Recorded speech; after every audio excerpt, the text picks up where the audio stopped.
What is going on, everyone? Welcome back to Tarp Sports YouTube podcast, wherever you're listening on. Today, we're doing UFC Baku full card predictions. Let's get into it. Kicking it off with the main event, Jamal Hill taking on Khalil Roundtree Jr., guys.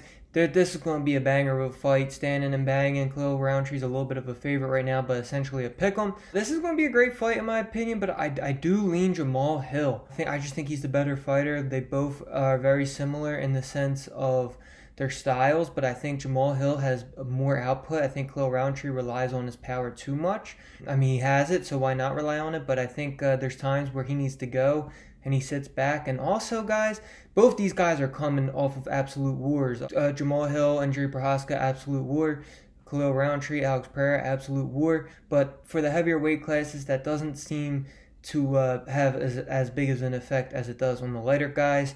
Don't forget, before Jamal Hill's 2 losses in a row to Jiri and Alex, he was storming. He was running through this division. I mean, I don't think he had a close fight. I mean, he got caught in the submission with Paul Craig, but Paul Craig also submitted Ankalaev, who's the current champion. I really do think that Jamal Hill was absolutely running through this division, and Khalil Roundtree was struggling, man. It took Alex Pereira to clear out the division for him to get a title shot. He went to a split decision, which I honestly thought he lost that fight versus Dustin Jacoby. I just think Jamal Hill's better. I really do. Similar styles. There's going to be absolutely no grappling in this fight. Jamal Hill's also the bigger fighter in this fight. He's 3 inches bigger, 3 inches more reach. That's going to help in the striking battle. I just think Jamal Hill's versed better competition and had better success versus better competition. Jamal Hill landing a little bit over 7 significant strikes landed per minute. To Khalil Roundtree's 3.73, so that kind of goes to what I said before with I think Jamal Hill just has more output. Way better accuracy as well, 53% accuracy on Hill, only 38% for Khalil Roundtree. Strikes absorbed and Jamal Hill 4.02 compared to Roundtree's 4.51. I just think he's the better fighter, man. I really do. I think Vegas has the odds wrong in this one. I do think it's going to be a close fight, but my pick in this one is Jamal Hill. Next up, co-main event, Rafael Fiziev taking on Ignacio Bahamondes. I believe that's how you pronounce that. Guys, I'm excited for this fight too, man. We're getting spoiled with this fight night. I mean, not really. This is what fight card should look like, but this is another one. Stand and bang. Now, I do think Bahamondes does have more ways to win. He doesn't have good takedowns, though, and Fiziev is tricky to get down. Bahamondes usually tries to pull guard when he's losing fights, so we'll see what happens there. But, I mean, he wins over Jalen Turner and Manuel Torres, who I'm actually pretty high on Torres, but I just think Fiziev's a lot better than these guys. I mean, Fiziev is on a 3-fight losing streak, but it was to Justin Gaethje. He tore his leg versus Gamrot after winning the first round, and then his first fight back from injury was Justin Gaethje. He didn't look like himself, but I think he got that ring rust out of there.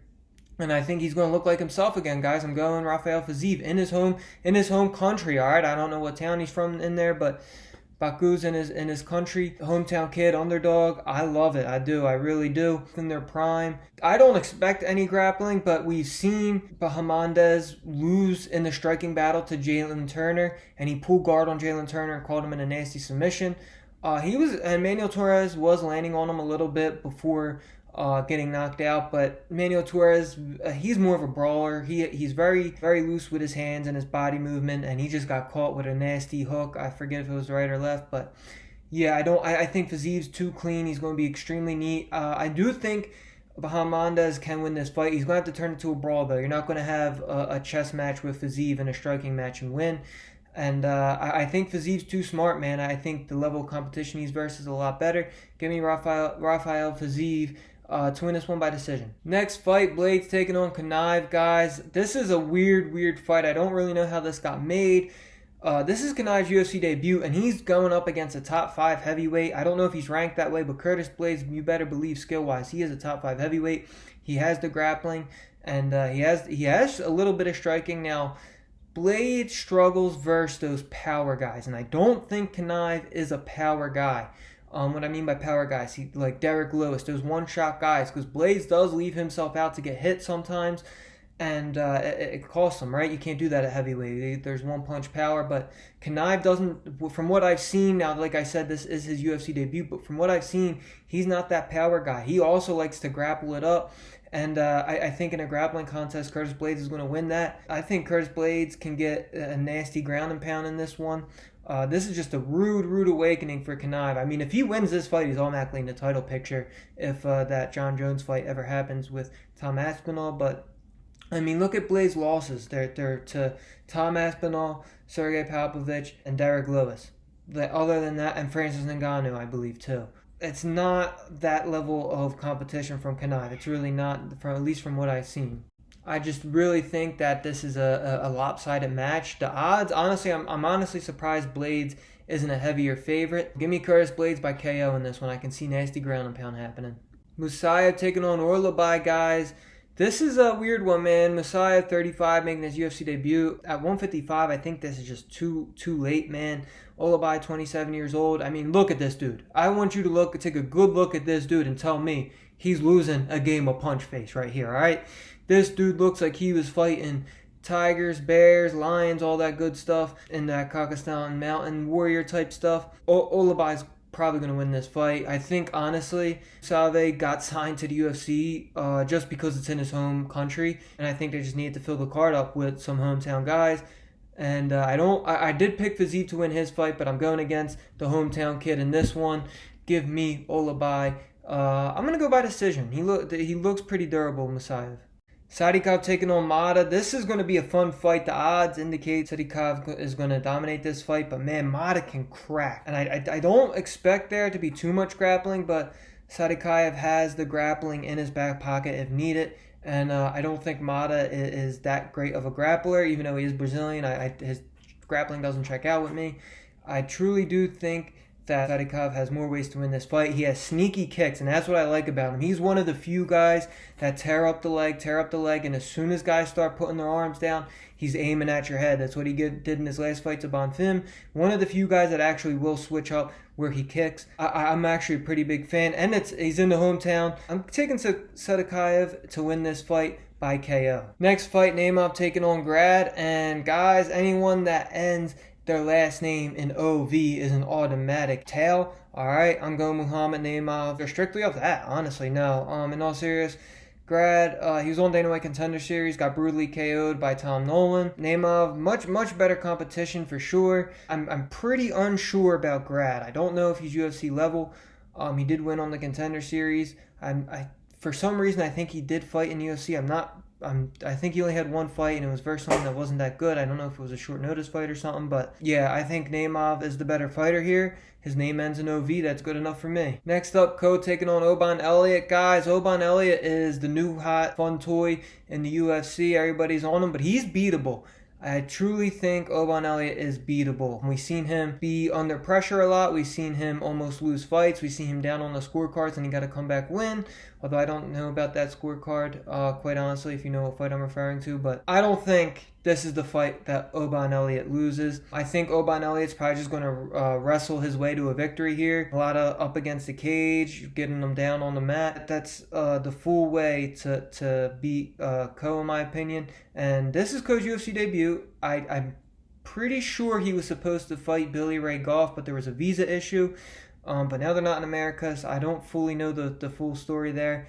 But give me Oban Elliott, and I think it's going to be either a submission. I can see a submission win for Oban Elliott in this one, but most likely a decision. Next up, this is the toilet bowl for this card, guys. Jung Ho Park taking on Nardiev. Nardiev was in the UFC, got cut, found his way back. Coming off a win, not too shabby. And Park, I mean, he wins when he's supposed to win, but his resume is terrible. Like, the guys he's beaten are like, I'd say about over 50% are not even rostered on the UFC anymore. But he's 8-3 in the UFC.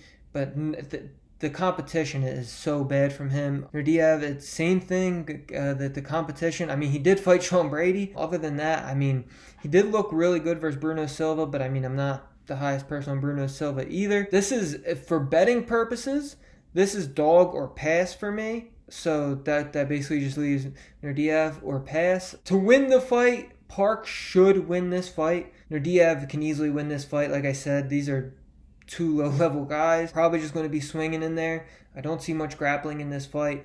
For betting purposes, I'm going to say dog or pass. So Nurdiyev moneyline. Next up, Daria taking on Melissa Mullins, guys, in this fight. Not much UFC experience from either of them. I think they have a combined like 5 fights in UFC, but Melissa Mullins has way more ways to win this fight. Daria, even though she's Russian, she is mostly a striker. If she keeps this on the feet, though, she can win this fight. And for betting purposes, minus 290 on Melissa Mullins is kind of crazy to me. I think Daria's worth a sprinkle at plus 235, but to just straight up win the fight, I do think Melissa Mullins does have more ways to win this fight. Give me Melissa Mullins money line, most likely a decision in this one. Next fight, Irina taking on Sigula, I believe that's how you pronounce that, guys. And truthfully, I don't know much about this fight. I didn't even care about this fight to do research, if I'm being completely honest. Why is this even a fight? Why are these women signed to the UFC? And yeah, I mean, I guess just go with the favorite by decision. So Irina by decision. But truthfully, I mean, get these girls a paycheck, good for that. But in all honesty, like, this is the UFC. You're putting on the best fighters in the world. Why are these women on here? Irina's 34. She's not winning a championship anytime soon if she's fighting at this level.